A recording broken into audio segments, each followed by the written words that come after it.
Hello dear bankers, नमस्कार, good evening, you all are welcome in this session. So आप सभी dear bankers का स्वागत है आज की क्लास में। दोस्तों हम आपके साथ जुड़ चुके हैं आपके CAIB इंपॉर्टेंट टॉपिक सीरीज में।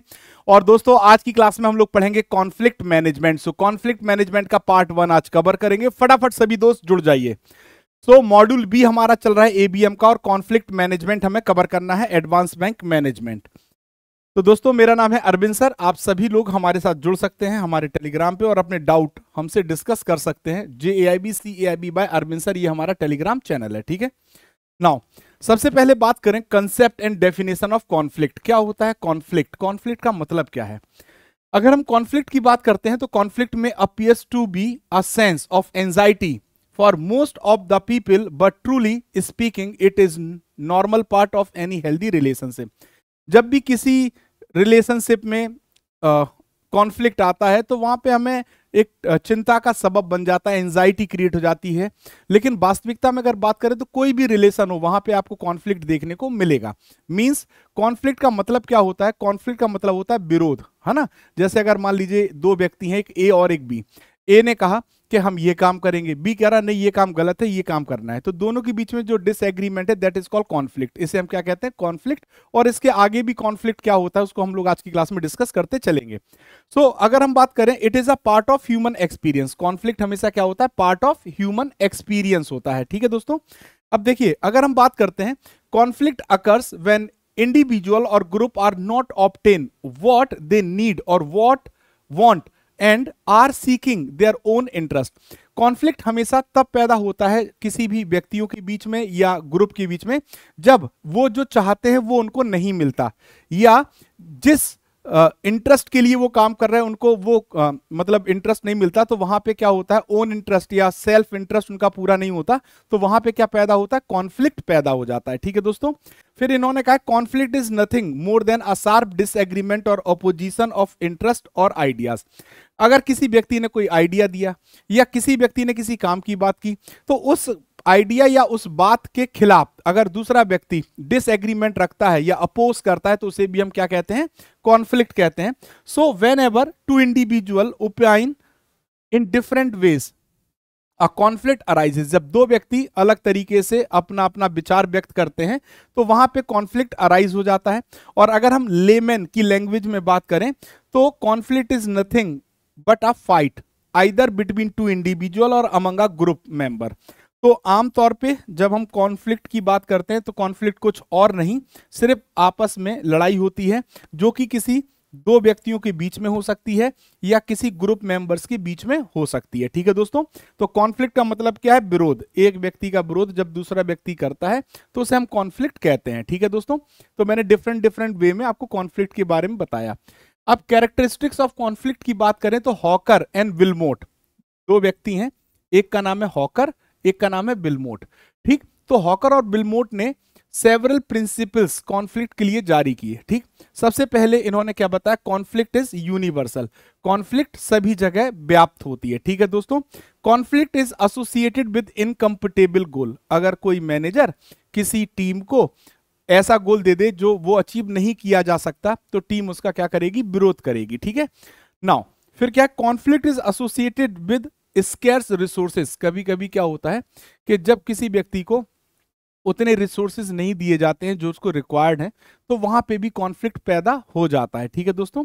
जैसे मान लीजिए कोई कंपनी है ABC, ठीक, और ABC में 3 डिपार्टमेंट हैं, है ना। एक डिपार्टमेंट 1 है, एक डिपार्टमेंट 2 है, एक डिपार्टमेंट 3 है, ठीक।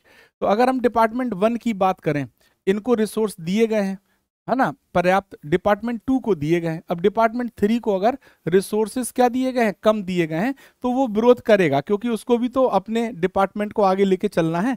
तो इसी बात को यहाँ बताया गया है। Conflict associated with interference. Interference से भी कॉन्फ्लिक्ट आता है। Conflict is not a sign of poor relationship. अगर हम बात करें तो आपने देखा होगा घर में जैसे माता पिता के साथ पुत्र का भी क्या होता है? कॉन्फ्लिक्ट होता है। माता का पिता के साथ कॉन्फ्लिक्ट होता है, हस्बैंड का वाइफ के साथ, बहन का भाई के साथ। तो कॉन्फ्लिक्ट का मतलब ये नहीं है कि कोई रिलेशनशिप खराब हो गया। कॉन्फ्लिक्ट कहीं ना कहीं अपने विचार व्यक्त करने का एक तरीका भी होता है, अपनी परसेप्शन, अपनी नॉलेज, अपने एक्सपीरियंस के आधार पे जब कोई व्यक्ति अपने विचार व्यक्त करता है तो जरूरी नहीं दोनों के विचार मेल खा जाए, तो वहां पे भी कॉन्फ्लिक्ट होता है, ठीक है। So conflict can not be avoided. अगर आप सोचो ना कि कॉन्फ्लिक्ट को अवॉइड कर सकते तो आप अवॉइड नहीं कर सकते हैं। Conflict can not always be resolve, और कॉन्फ्लिक्ट हमेशा रिजॉल्व भी नहीं होता है। Conflict is not bad always, conflict हमेशा खराब हो ऐसा भी नहीं होता है, ठीक। तो ये हॉकर और विलमॉट ने ये सभी प्रिंसिपल्स कॉन्फ्लिक्ट से रिलेटेड दिए। नाउ अब हम बात करेंगे मेन कैरेक्टरिस्टिक्स की कॉन्फ्लिक्ट के। तो सबसे पहली जो कैरेक्टरिस्टिक है वो क्या है? Conflict involve opposition. ओपोजिशन माने विरोध। कॉन्फ्लिक्ट में हमेशा क्या देखने को मिलता है? विरोध देखने को मिलता है, ठीक है। Second, a conflict is more than just a disagreement. कभी कभी कॉन्फ्लिक्ट सिर्फ विरोध तक सीमित नहीं रहता, डिसएग्रीमेंट तक सीमित नहीं रहता, इसके भी आगे की बात में चला जाता है, जैसे leading to perceived threat and potential harm. जहां पे थ्रेट और हार्म की बात आ जाए तो वहां पे भी कॉन्फ्लिक्ट का मतलब सिर्फ इतना नहीं है कि आप डिसएग्रीमेंट तक की बात करो। Conflict lead to a perceived threat और potential harm. Response to the conflict is based on perception. अब देखो, आप किसी भी कॉन्फ्लिक्ट पे कैसा रिस्पॉन्स करोगे ये आपकी परसेप्शन पे डिपेंड करता। So how people understand and interpret a situation. किसी सिचुएशन को कोई व्यक्ति कैसे समझता है या कैसे इंटरप्रेट करता है, ये डिपेंड करता है their own experience and their emotional state पर, ठीक। All play are role in how they respond to the conflict. So यहां पे जो दोनों चीज इन्होंने बताई हैं, पहला क्या दोस्तों? परसेप्शन, और दूसरा क्या बताया? Emotional state. परसेप्शन और इमोशनल स्टेट ये दोनों इंपॉर्टेंट रोल अदा करते हैं जब आप किसी कॉन्फ्लिक्ट को रिस्पॉन्स करते हैं, rather than solely relying on the objective fact, है ना। पूरी तरह से आप ऑब्जेक्टिव फैक्ट के ऊपर रिलाई नहीं करते। फिर आता है conflict is inevitable. Individual have diverse perspectives, needs, goal which can lead to disagreement and clashes. तो आपको कॉन्फ्लिक्ट ढूंढने नहीं जाना, वो अपने आप इनविटेबल है, वो उपस्थित है वहां पे। तो और ऐसा क्यों है? क्योंकि जो भी व्यक्ति विशेष, चाहे वर्क प्लेस पे देखिए चाहे घर में देखिए, जो भी इंडिविजुअल्स हैं उनका डाइवर्स पर्सपेक्टिव होता है, उनकी डाइवर्स नीड होती है, उनका गोल अलग होता है ना, जिसकी वजह से डिसएग्रीमेंट और क्लैशेस देखने को मिलते हैं, ठीक है दोस्तों। Now conflict will always remain among the people. जहां पे भी लोग होंगे वहां पे आपको कॉन्फ्लिक्ट देखने को मिलेगा। क्यों देखने को मिलेगा? मैंने बताया नहीं कि मान लो देखो, हर एक व्यक्ति का जैसे ज्योग्राफी अलग अलग, अभी वर्क प्लेस पे बात करें तो ज्योग्राफी अलग अलग रीजन से आते हैं, ठीक। अलग अलग नॉलेज स्किल्स होती हैं, क्वालिफिकेशंस अलग होता है, कल्चर अलग होता है, रिलीजन अलग होता है, तो सोचना और उसी अनुसार एक्सपीरियंस अलग होता है, तो इसी के अकॉर्डिंग वो मतलब अपना रिस्पॉन्स प्रोवाइड करता है। तो इसीलिए कहा गया है कि always remains among the people, ठीक। So conflict can not be avoided, इसीलिए आप कॉन्फ्लिक्ट को अवॉइड नहीं कर सकते हैं। Conflict are an opportunity for the growth, क्योंकि कॉन्फ्लिक्ट में आदमी ओपनली अपने पॉइंट्स को रखता है, और मे भी कभी कभी क्या होता है कि शायद जो व्यक्ति अपनी बात रख रहा है ना, और उसका विरोध कर रहा है कोई, तो विरोध करने वाला क्या पता सही आइडिया दे रहा हो, तो वहां से ग्रोथ की भी एक अपॉर्चुनिटी होती है। नाउ अब आ जाते हैं, आर कॉन्फ्लिक्ट बैड और अनडिजायरेबल। क्या कॉन्फ्लिक्ट खराब होता है या कॉन्फ्लिक्ट नहीं होना चाहिए? तो डिफरेंट टाइप के जो भी हमारे रिसर्चर्स हैं उनकी डिफरेंट डिफरेंट ओपिनियन है। कैसी ओपिनियन है?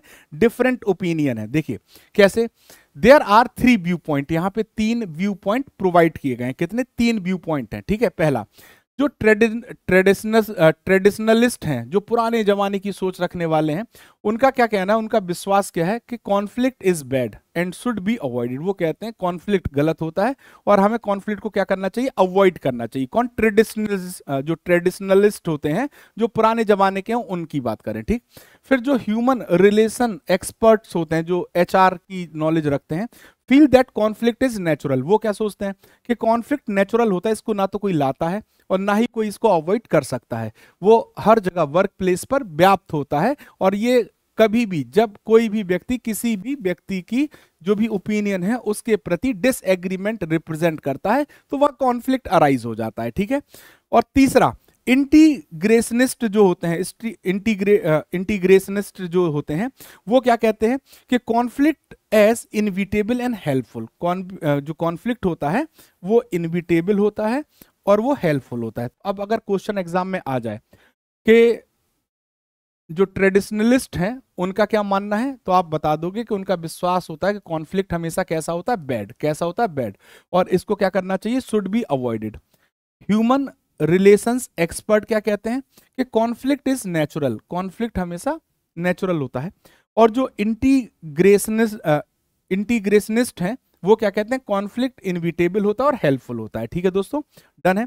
नाउ अब देखिए टाइप ऑफ कॉन्फ्लिक्ट की बात करें, किसकी बात करें, टाइप ऑफ कॉन्फ्लिक्ट। तो कॉन्फ्लिक्ट मुख्य तरीके से 3 प्रकार के होते हैं। कितने प्रकार के होता है कॉन्फ्लिक्ट, 3 प्रकार का।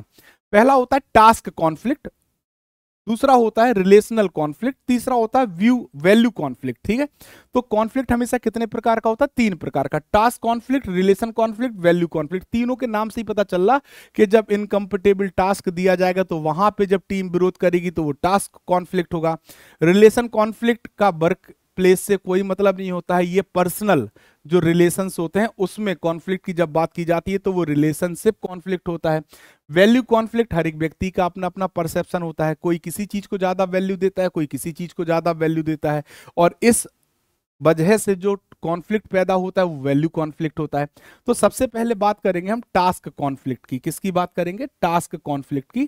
तो टास्क कॉन्फ्लिक्ट क्या होता है, task conflict involve differences based on work detail and goal, है ना। टास्क कॉन्फ्लिक्ट कब देखने को मिलता है, टास्क कॉन्फ्लिक्ट कब देखने को मिलता है, टास्क कॉन्फ्लिक्ट देखने को मिलता है जब आपकी वर्क से रिलेटेड बात होती है। किससे, वर्क से रिलेटेड, और आपके गोल से रिलेटेड जब बात होती है तो वहां पे टास्क कॉन्फ्लिक्ट देखने को मिलता है। वही रिलेशनशिप कॉन्फ्लिक्ट की बात करें तो relationship conflict is a type of personal conflict. ये कैसा कॉन्फ्लिक्ट होता है, पर्सनल कॉन्फ्लिक्ट होता है that develops over disagreement and differences between individuals और ग्रुप। तो पर्सनल कॉन्फ्लिक्ट है ये, जो कि डिसएग्रीमेंट और डिफरेंस लोगों के बीच में जब देखने को मिलते हैं पर्सनल रिलेशन में तो उसे हम रिलेशनशिप कॉन्फ्लिक्ट कहते हैं। This type of conflict is over personal issues and not work related. ये पर्सनल इश्यूज पे कॉन्फ्लिक्ट होता है, ना कि वर्क रिलेटेड इश्यूज पे।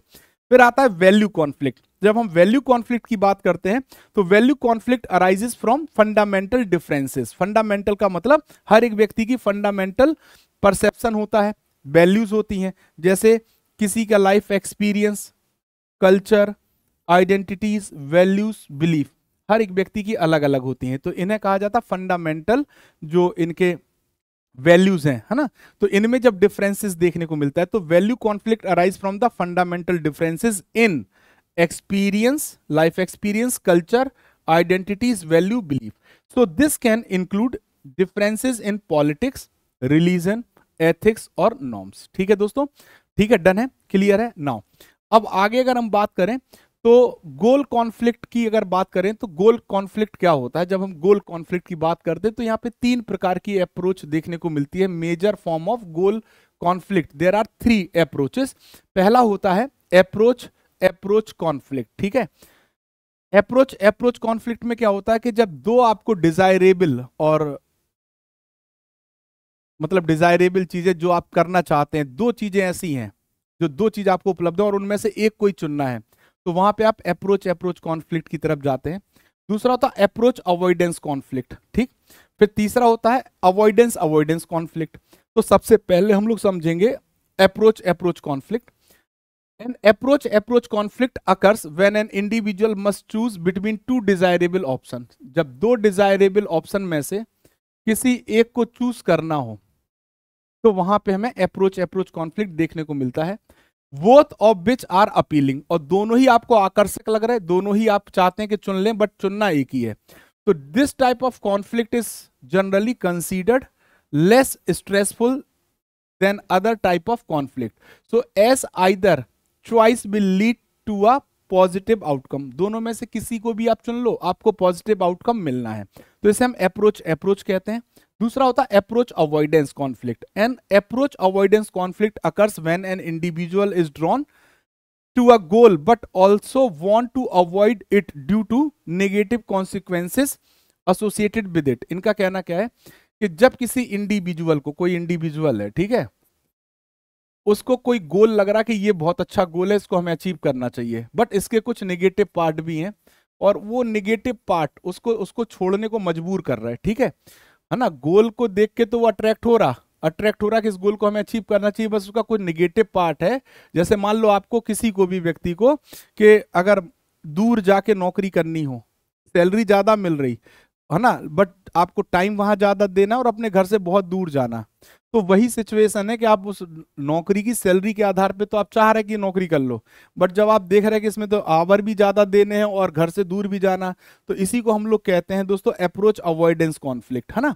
तो एन अप्रोच अवॉइडेंस कॉन्फ्लिक्ट कब आता है? जब किसी इंडिविजुअल को एक गोल ड्रॉ करना है, यानी एक गोल चुनना है, ठीक, but also want to avoid, अब उसको चुन भी रहा वो लेकिन वो छोड़ना भी चाह रहा, उसमें कुछ निगेटिव कॉन्सिक्वेंसेज हैं जिसकी वजह से, तो वहां पे हमें अप्रोच अवॉइडेंस कॉन्फ्लिक्ट देखने को मिलता है। फिर आता है अवॉइडेंस अवॉइडेंस कॉन्फ्लिक्ट। ये क्या है? Avoidance avoidance conflict is the psychological situation, आपकी एक ऐसी मनोवैज्ञानिक स्थिति where a person must choose between two undesirable और अनप्लेजेंट ऑप्शन। अब आपके पास दो ऐसे ऑप्शन है जो आप दोनों ही नहीं चुनना चाहते, आपके पास दो ऐसे ऑप्शन है आप दोनों ही नहीं चुनना चाहते। देखो इस पे केस स्टडी का क्वेश्चन आता है, याद रखिएगा, सिचुएशन बना के वो पूछेगा तीनों पैसे, तो आपको आंसर देना होगा। आपको दो अनडिजायरेबल सिचुएशन दी गई, दोनों आपको पसंद नहीं है लेकिन आपकी मजबूरी है कि एक चुनना है, तो आप कौन सा चुनोगे? जिसमें कम नुकसान हो रहा होगा, नुकसान दोनों में ही हो रहा, बट जिसमें कम नुकसान हो रहा होगा वही चुनोगे। तो इस सिचुएशन को हम कहते हैं अवॉइडेंस अवॉइडेंस कॉन्फ्लिक्ट, ठीक है।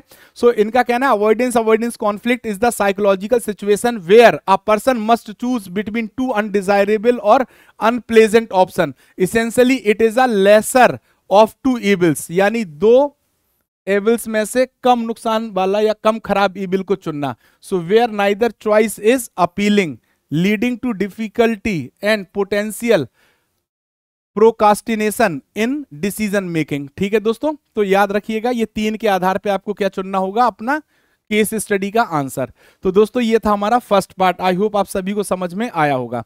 और आपके लिए हमारा 79% डिस्काउंट ऑफर अभी भी चल रहा है इंडिपेंडेंस डे सेल ऑफर में, मेगा सेल ऑफर है दोस्तों, बड़ा ऑफर आया है, बहुत कम ऐसे ऑफर देखने को मिलते हैं, तो इनका लाभ आप उठा सकते हैं महापैक और लाइव बैचेस पर, ठीक है दोस्तों। साथ ही साथ JAIB CAIB महापैक, JIB और CIB महापैक दोनों पे ही ऑफर है। CIB के कैंडिडेट्स के लिए CIB महापैक उपलब्ध है, 79% ऑफ मिल रहा है। 6 मंथ का जो महापैक है वो 2999 का पड़ रहा है, 12 मंथ का महापैक 4499 का पड़ रहा है, और 24 मंथ का महापैक 6499 का पड़ रहा है। महापैक का मतलब होता है वन स्टॉप सोल्यूशन। क्या होता है दोस्तों? वन स्टॉप सॉल्यूशंस, एक ही जगह पे पूरा सॉल्यूशन आपको मिल जाए जो भी आपके क्वेश्चंस हैं। जैसे पहला, आपके चारों कंपलसरी पेपर कवर हो जाए। दूसरा आपका क्या है दोस्तों? आपको इलेक्टिव पेपर भी मिल जाए, इलेक्टिव पेपर भी मिल जाए। तीसरा, आपको मॉक एंड क्विजेस भी मिल जाए।